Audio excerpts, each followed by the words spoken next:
Well, there's a good chance this morning that I'm not going to tell you, or that I'm going to tell you something that you don't already know. So I'm probably not going to tell you something new, which is interesting because a lot of times when people think about church or they think about the sermon, they go, "Oh, I want to know the facts. I want to know things that I didn't already know." And a lot of times, especially if you're higher on the intellectual level, is that you feel closer to God when you learn new things. And so you go, I want to learn something new, and I want to be close to God. But there's actually a good chance this morning that I'm not going to tell you anything that you don't already know. And if you're not a Christian, then maybe you go, I didn't know this. But if you've been a Christian for any length of time, you probably already know the things I'm going to tell you this morning. It's interesting because often in the Bible, when we think about the stories of the Bible, the issue with God's people is often not one of ignorance. In other words, we didn't know, a lack of knowledge. Like, we didn't know. Now, there are those places, but often that's not the issue. The issue in the Bible is not often we didn't know. The issue is a couple of things. One, we knew and we just didn't want to do it. Or two, we knew, but then we forgot. And then this morning it's going to be in the latter category, which is we knew, but that we just forgot. And there's so much in the Bible that God is like, I want you to remember. I want you to remember. I want you to remember, because he knows that we are forgetful people, that you're a forgetful person. And it's not just about where you put your keys or where your wallet is, right? But you're actually a forgetful person when it comes to, and I am too, when it comes to the things of God. So really my goal this morning is to almost like just remind you of something that you already know. Maybe that you just have forgotten. This morning, to understand, if you're going to understand the Old Testament, really, I mean, there's two big events that you need to know, which is the Exodus and the exile. And so the Exodus is when Moses goes down and he brings the people of Israel up out of Egypt, right? That's the Exodus. They exit out of Egypt and they go into the wilderness. And really the story of the Exodus is that God has delivered his people from slavery. They cried out, they cried out, they cried out. They delivered his people out of slavery. He delivered his people out of slavery into their own land where they would be free. That's the story of Exodus. But if you want to understand the exile is different. The exile is when they're exiled out of the land. The Exodus, ultimately, they're being brought into the land. So they're being brought out of slavery and into the land. Then the exile, they're actually are taken out of the land and then back into slavery. And it's interesting because if you think about the exile and the Exodus really speaks of God's power, that there was the parting of the Red Sea, all of the plagues. But then there's an issue that comes with the exile. And with the exile, as the people of Israel are being exiled to Babylon, there's the Assyrian and the Babylonian exile, but as they're being exiled out, as they're losing the land and being taken to a foreign land, they begin to question the goodness of God. What happened to all of his promises? I mean, God had all these promises. What happened to those? And so really, it's not in the Exodus. I mean, there are some in the Exodus. They're questioning the goodness and the greatness of God. But it's in the exile they're actually questioning the goodness and the greatness of God. Because what's happened is that another military power has come in and conquered the land. Now, in our day and age, right, when one country conquers another country in a military conflict, what we often think is they had the more powerful military and they had the better leaders. And so that's why they won the military conflict. But actually in biblical times, it wasn't even really about military power. It wasn't even about military leadership, although it was at some level. Ultimately, it was about whose God is greater. And so if country A conquered country B, what it meant to everybody was that country A's God was greater, or gods were greater than country B's God or gods. And so really in the exile is really very interesting because God allows his people to be conquered, knowing that with that people are going to think that their other gods, the Babylonian, the Assyrian gods, are greater than the God of Israel. But God's very clear about this. That the exile is this form of discipline. And the interesting thing about the exile is that God, He cares more about the discipline of his people than he does about what strangers think of him. But don't you know that the Babylonians will think that you're not that great of a God? Care more about the discipline of my children than I do what strangers will think about me. And so in this exile, the beautiful thing about the exile is that God had always planned to bring them back. And actually it's beautiful, even as the exile, before the exile happens, is that God is making the plan and giving the promises that he will bring them back. And so this morning, the passage that we're going to look at is actually, they're not really sure when this comes, but it's around the exile. They're not sure if this passage comes before the exile as a promise given to the Israelites that they're going to come back. But really what God is trying to communicate ultimately is that one, you're going to come back, and two, that he's still great. He's always been great. So if you have your Bibles, turn with me as we jump into the story. We're going to start this morning in Isaiah chapter 40. And for time purposes, we're going to start in verse 9. Look what it says in verse 9. Go on up to a high mountain, O Zion, herald of good news.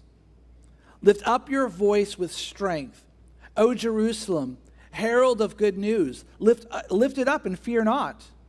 Say to the cities of Judah, behold your God, behold, the Lord God comes with might, and his arm rules for him.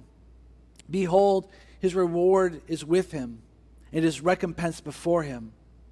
He will tend his flock like a shepherd. He will gather the lambs in his arms. He will carry them in his bosom and gently lead those that are with young. And so as this message is being given to these Israelites who have or they're going to lose everything, and they're going to question the goodness and the greatness of God, is that actually Isaiah is given a message. I want you to go and I want you to scream this message, the good news from the mountaintops in Jerusalem, the hub of everything. And what I want you to tell the people is how great and powerful your God is. I mean, this is what the beginning part is, right? Look how mighty he is. When it talks about his arm is a reference to power. Often in the scriptures, when you hear the reference to arm, it means power. So when the psalmist says, Lord, would you break their arm? He's not physically meaning break their arm. He's saying, would you break their power? Also, sometimes you may think, God, but if you want to physically break their arm too, I'm okay with that. But really, it's a power thing. And so what he's saying is, he's actually going, your God, the Lord your God, He rules with his power. His reward, his recompense, his justice comes and flows out of his power. And so really, this beautiful thing, and actually in verse 10, is that verse 10 is all about God's power. God's power, God's power, God's power. Verse 11, what do we see? God the shepherd. This is not power with ruthlessness. This is power with compassion.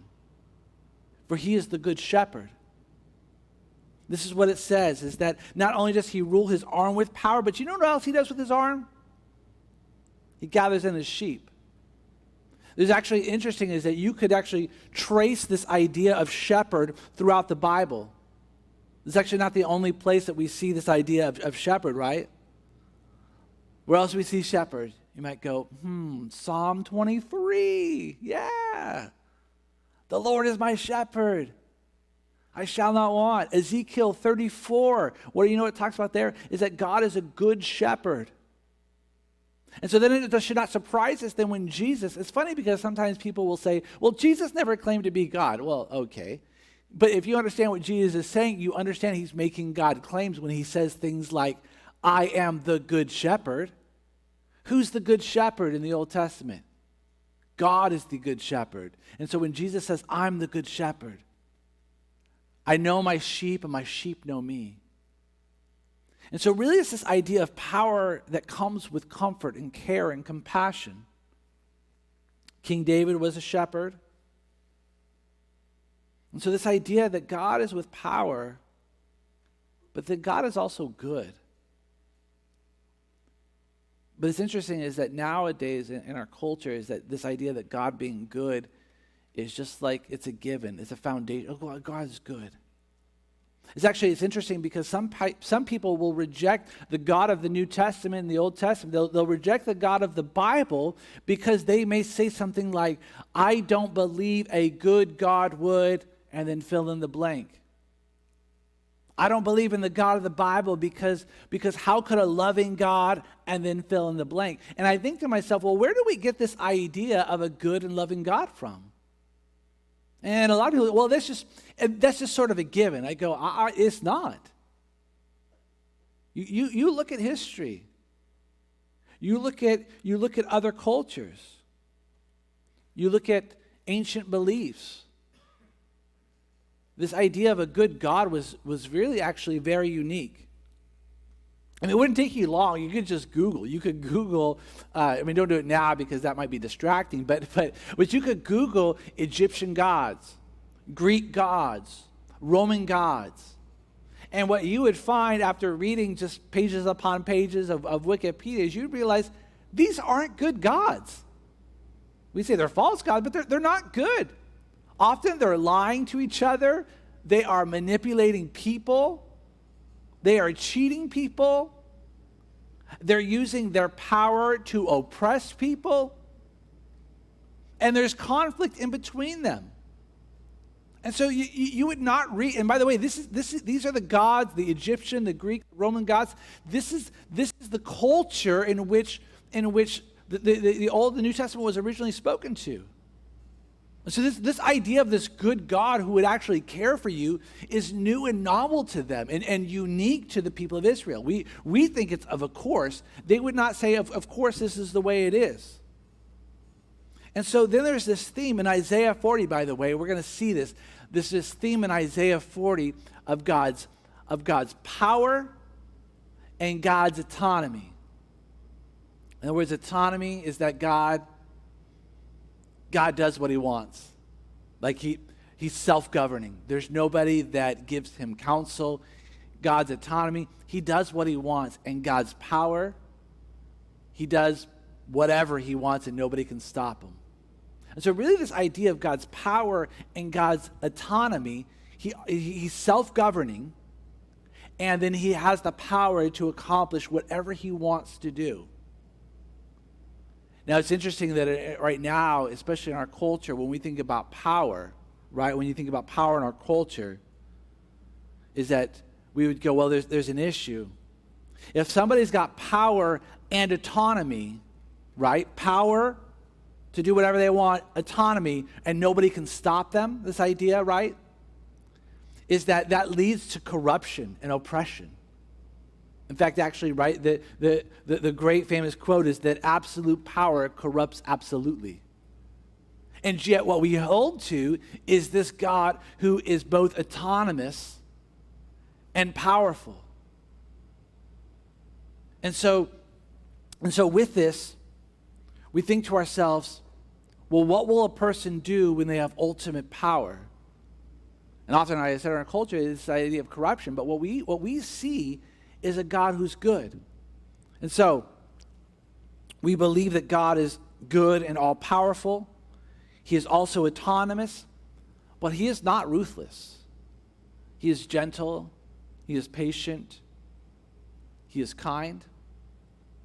He's compassionate. He's loving. It goes on in verse 12. Look at this.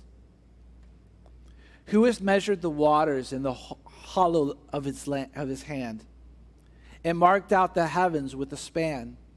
enclosed the dust of the earth in a measure, and weighed the mountains in scales, and the hills in a balance. Who has measured the Spirit of the Lord? Or what man shows him his counsel? Whom did he consult? And who made him understand? Who taught him the path of justice, and taught him knowledge, and showed him the way of understanding? I love this rapid fire questions. It's interesting because you have the first set of questions, the obvious answer is God. The second set of questions, the obvious answer is no one, right? Who's measured the waters in his hands? God. Who enclosed the dust of the earth? God. Who weighed the mountains? God. Who had the hills in balance? God did. And then who gives him counsel? Nobody. Who taught him something? Nobody. Who gave him wisdom? Nobody. And so it's interesting you have this one that God is like, this idea is that God is over creation. That is what he's saying, is that God is over creation. This idea that he's marked off the heavens, he knows the water, he's weighed the mountains, he knows the dust. In other words, he's over all of creation. And then this idea of then who's given him wisdom? Nobody. Who taught him something? Nobody. Who gave him knowledge? Nobody. Who gave him a sense of justice? Nobody. In other words, not only is God over how creation was created, but he's also over how creation operates. The idea of knowledge and wisdom and justice. Not just creation, but then how creation works. And so we see here is this idea that his power and his autonomy is over creation. Nobody helped him create it. Nobody gave him wisdom on how it should operate. His power and autonomy are over both. Then it goes on in verse 15. Behold, the nations are like a drop from a bucket, and are accounted as dust on the scales. Behold, he takes up the coastlands like fine dust. Lebanon would not suffice for fuel, nor are its beasts enough for a burnt offering. All of the nations are as nothing before him. They are accounted by him as less than nothing and emptiness. Behold, the nations are like a drop from a bucket, like dust on a scale. Not only is God powerful and autonomous over creation, but God is also powerful and autonomous over the nations. This is the idea. A drop from a bucket. If you had, by the way, this is not a drop in the bucket, this is a drop from the bucket. So if you had a bucket full of water and one drop fell out of said 5-gallon bucket of water, it would concern you none. Or if you had dust on scales and you went to weigh something, it would concern you none. You know why? Because that drop of water, that dust on the scale, is negligible. I love to bake. And in baking, I bought a scale for my kitchen because some of this stuff needs to be weighed out, and it's very, very precise. If you're going to make macarons, by the way, it's very precise in the weight of the ingredients that you use. You had to weigh that out. But I'll tell you right now, in all of my weighing of all of the ingredients of the baking that I have done, not once have I worried about the dust on that scale. I might clean it off because it's dirty. That's one thing. Yeah, I might clean it off because it's dirty. But I've never thought to myself when pulling it out, I should clean this off so that I get an accurate reading. I don't think that. You don't think that. Why? Because it's negligible. And what God is saying, that's what the nations are like to me. Negligible. They matter none. And in case you missed it there, then he says, right in verse 17, all the nations are as nothing before him. They are accounted as less than nothing and emptiness. And I love what the author does here, because he goes, the nations are like nothing before the Lord. Nay. They're less than nothing. They're less than nothing and empty. In other words, if they all bound together, if they all came together, and if they all agreed on everything, and if they all put all of their power and all of their force, then maybe they could achieve the status of nothingness and emptiness before the Lord. But as they stand right now, nothing and empty before the Lord. I mean, think about even your own anxiety. You think about the news that you watch, the articles that you read, but how much stress is about the tension between nations. Now, hear me on this. That is something. I don't think that even the author here is saying that's nothing. Don't worry about that. Don't worry about that. What I think the author is doing is he's putting it in perspective. Oh, China, Russia, the European Union, America. Empty and nothing before the Lord. In comparison, dust on the scale. But these two things of dust, they don't get along. Yeah, guess what they are still? Dust. And so he's like, God is powerful and autonomous over creation. God is powerful and autonomous over the nations. And then he goes on. Verse 18, to whom then will you liken God? Or what likeness compare with him? An idol? A craftsman casts it, and a goldsmith overlays it with gold, and casts it for its silver chains. He who is too impoverished for an offering chooses wood that would not rot. He seeks out a skillful craftsman to set up an idol that will not move. You know, one of the commandments was do not create an idol. You think, well, why doesn't God want us to create idols? Because how are you going to capture the beauty of God, the expansiveness of God? You see how ridiculous it sounds?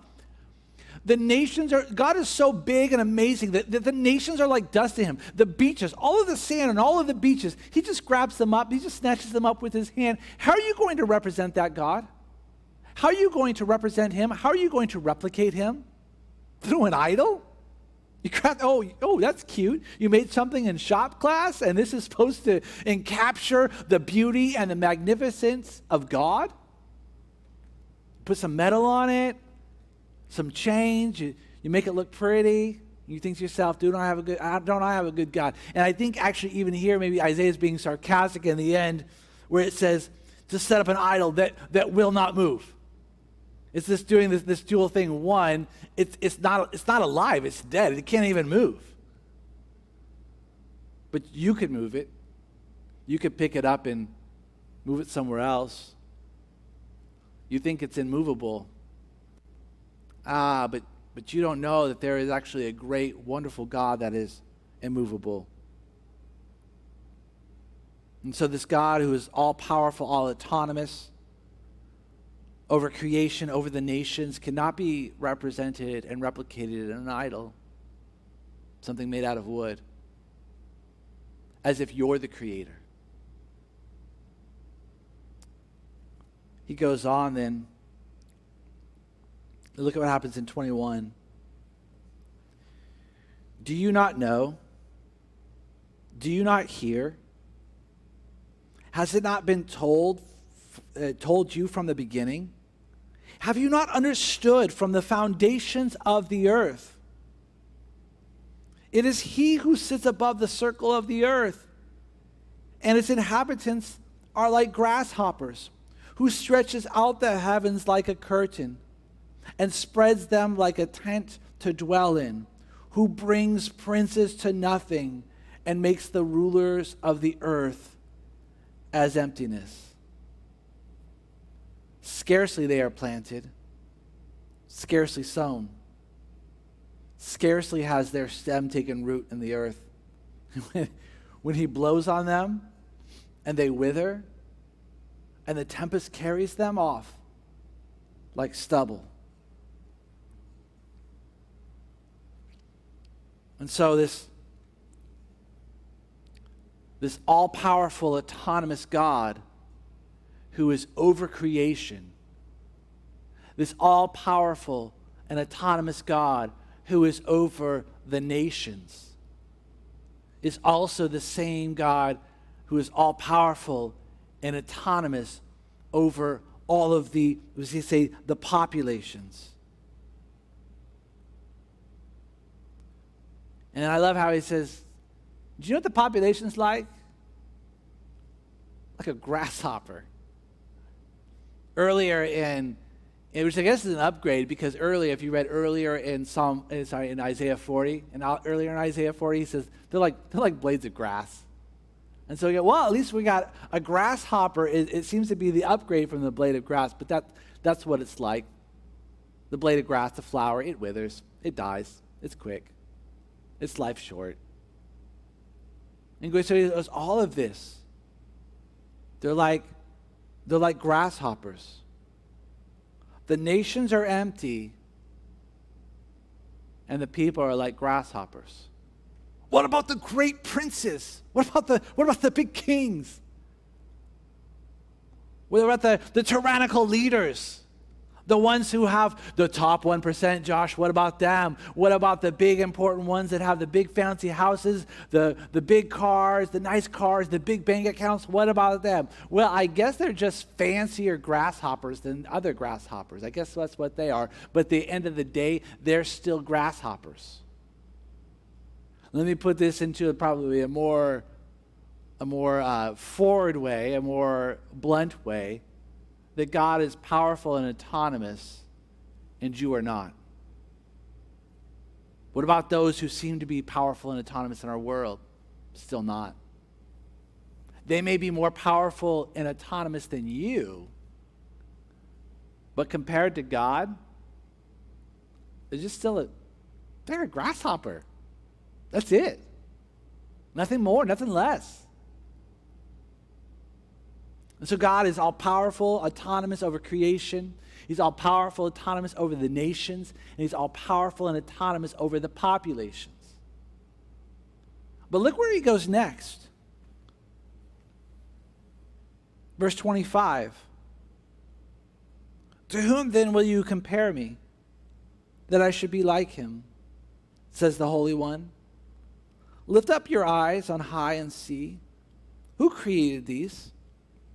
He who brings out their host by number, calling them all by name. By the greatness of his might, and because he is strong in power, not one is missing. Let me read that again. He who brings out their host by number, calling them all by name, by the greatness of his might, and because he is strong in power, not one is missing.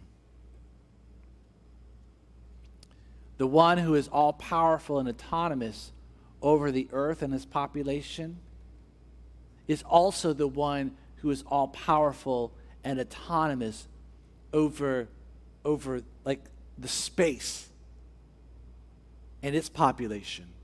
You see what he does there? He goes over earth and population, its population, the earth and how it's populated, that God is powerful and autonomous over those. You go, well, what about everything else outside of this earth? All of this space that we see. And he's saying, guess what?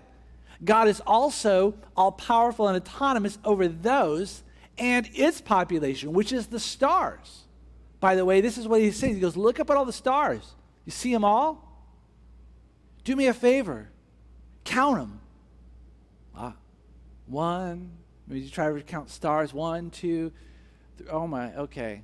Even with astronomers, with a high, we don't know. Like you ask an astronomer, how many stars are there? They're not going to give you an exact number. They're going to say something like billions and billions. That's what they're going to say. We can't even count them. We grasshoppers can't get to the number of them. But God actually says not even one of them's missing by his count.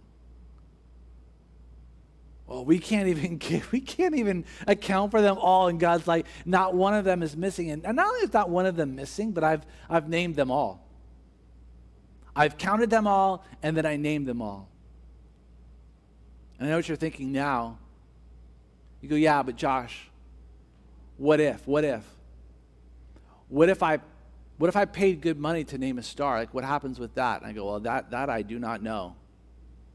But I do know this, is that the star that you paid good money to have named after you or somebody else, it's its second name. Because it's already been named by God. So you see what he does? He's like, he is all powerful and autonomous over all of his creation here. And even the things that you don't even know about, he's all powerful and autonomous out there as too. And then in 27 and 28, he says, why do you say, O Jacob, and speak, O Israel, my way is hidden from the Lord, and my right hand is disregarded by my God. Have you not known? Have you not heard? The Lord is the everlasting God, the creator of the ends of the earth. He does not faint or grow weary. His understanding is unsearchable. And it's like, in case you missed it, God is all powerful and autonomous. And so how are you going to say, O Jacob, O Israel, that God doesn't know me? That somehow God has, this is the whole idea, that somehow that God has forgotten about me. He knows nothing about me. In fact, this is what Israel would have felt like in the exile. God has abandoned us, God has forgotten us, and God does not see us. This is what you often think in the middle of chaos. Whether the chaos is cultural or personal. God, do you see me? God, are you aware of what's happening down here? God, are you aware of what's happening in my life? Have you seen my relationships? Have you seen my bank account? Have you seen my job? God, do you not know? God, and if you know, do you not care? And this is what I love is the question is not, God, do you not know? The question that Isaiah says, do you not know, people? Oh, Jacob, do you not know? Have you not heard? How often we're actually asking God, do you not know? Are you not aware? Have you not heard? And God's like, you're not the one who gets to ask the questions. Let me ask you a question. Do you not know? Have you not heard? And how could you say to yourself, I don't think God sees me. I think that God has forgotten me. God's like, I know the names of the stars. Now, how am I going to know the names of the stars and then not know what you had for breakfast? You see how ridiculous that sounds? God, you have counted and named and know all of the stars, and somehow what I did this morning, you know nothing about. God, what's happening to me, you don't know anything about. You go, no. That sounds a bit ridiculous, does it not? Then he wraps up this part in verse 29 through 31. He gives power to the faint, and to him who has no might, he increases strength. Even the youth shall faint and be weary, and young men shall fall exhausted. But they who wait for the Lord shall be renewed in their strength. Renew their strength. The Lord shall renew their strength. They shall mount up with wings like eagles. They shall run and not be weary. They shall walk and not faint. Interestingly enough, and telling and convicting of probably of us as a people, is that actually 29 and 31, to be honest, that's the money verse. That's the verse that people quote. Don't you know Isaiah 40, 29 through 31? That God will renew your strength. God will, if you're feeling weary, God will increase your strength. He will rise you up like an eagle, and you will run and not grow weary. You go, yeah. They put those up at the gyms, run and do not grow weary, about a way of like increasing your endurance. And I think to myself, that's it, right? That God will strengthen me, God will empower me, God will raise me up. That becomes the money verse. That's what they put on the mugs and the t-shirts and the Christian inspirational posters, right? This verse. But I think to myself, well, why didn't they put, I don't know, Isaiah chapter 40, verse 22, I am a grasshopper. We don't put that one up there. That's not the mug, right? I am a grasshopper, Isaiah 40, 22. No, we don't put that one up. We don't remember that one as well. Why?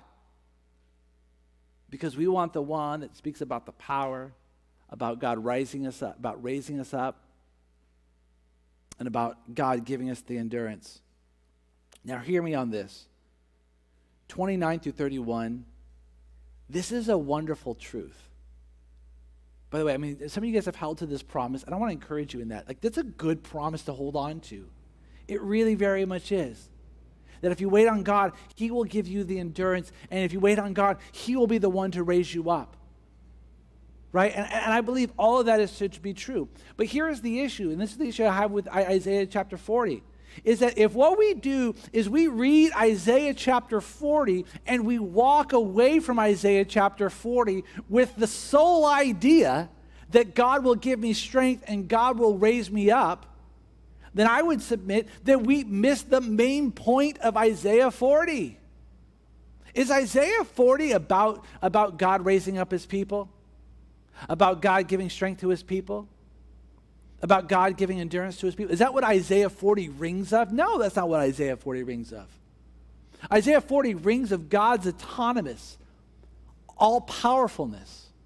That's what it rings of. And the beautiful thing is, ultimately, is what we see in 29 and 31, is that God uses His power and autonomy to deliver His people because He loves and He cares for them. That's the idea of the shepherd. So what does God do with His power and autonomy? God has it. It's very, very clear in Isaiah 40. He has His power and autonomy, but what does He do with it? And what we find out is that what He does with His power and autonomy is that He delivers His people because He loves and He cares for them. Israel had forgotten this. Israel had forgotten that God uses His power and autonomy to deliver them because He loves and cares for His people. So Israel forgot that, and there's a good chance that I would think that you've forgotten that too. I've been meditating on Isaiah 40 as a reminding to me that God is all-powerful and I am not. God is autonomous and I am not. On my best days, I'm a decent grasshopper. And on the nation's best days, they are still but dust on the scales. And I thought to myself, I've been thinking to myself, how often, how much is my stress, my anxiety, the things that bother me, the things that keep me up at night, are other pieces of dust and other grasshoppers. And I think what plagues us with Isaiah 40 and the memorization of 29 through 31 is what plagues us today, is that we come into this experience and we come into God's power and His autonomy, and all we walk away with is, I don't want to feel weary. And then we forget that God is the all-powerful one who's over everything. And so my question to you is this something you've forgotten? Have you not heard? Do you not know that God is all-powerful? Have you not known? Have you not heard that God is autonomous? He does what he wants and nobody can stop him. Have you not heard, do you not know that he delivers his people? Have you not heard, do you not know that he loves and cares for them?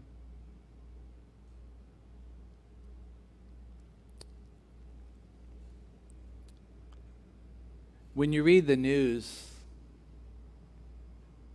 some point probably today, no matter the headline, I want you to think, how do I not know? Have I not heard?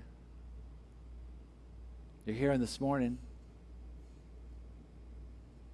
When you see COVID cases rising up, or the stress goes up, or another closure goes, or whatever happens, and the anxiety and the stress goes up, I want you to think, do I not know? Have I not heard? When you think about the uncertainty of education and the distance learning, and the stress and the anxiety goes up, I want you to think to yourself, have I not known? Have I not heard? When you think about either racial injustice or inequality or oppression in our world today, and the stress and the anxiety goes up, I want you to think, have I not known? Have I not heard? Before you start scrolling through Facebook for any whatever reason at all, or Instagram, I want you to think to yourself, have I not known? Have I not heard? My God is all powerful and autonomous.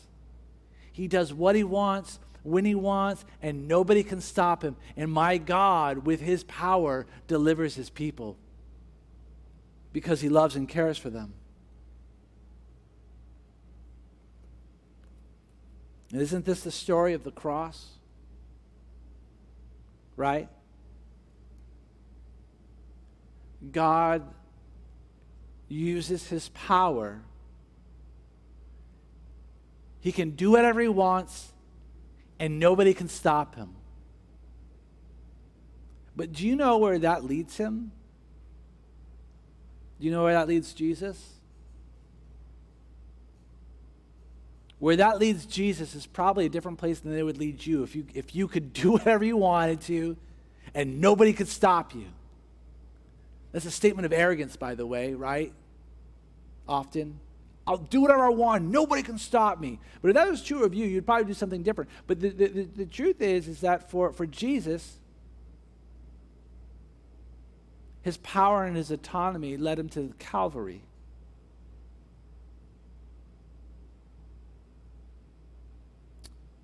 It's interesting when he's brought before Pilate before his crucifixion, is that to Pilate's looking for an answer. He goes, where do you come from? Jesus doesn't say anything. And then Pilate says to Jesus, he goes, don't you understand? Jesus, have you not heard? Do you not know? I'm paraphrasing now. But Jesus, do you not know? Have you not heard? And he goes, I have the power to either crucify you or set you free. You know what Jesus says? I'm going to paraphrase now, but do you not know, have you not heard, that there's no power given to you that hasn't first come from my Father? Mr. Grasshopper. With his power and autonomy, it leads him to Calvary. Why? Because with his power and his autonomy, God delivers his people because he loves and cares for them. That was true for the people of Israel. That was true for Jesus. And that'll be true for you, and this will be true for our world. May we go from this morning and think to ourselves, I know, and I have heard, and I am but yet a grasshopper, living in this dust of a nation before the mighty Lord.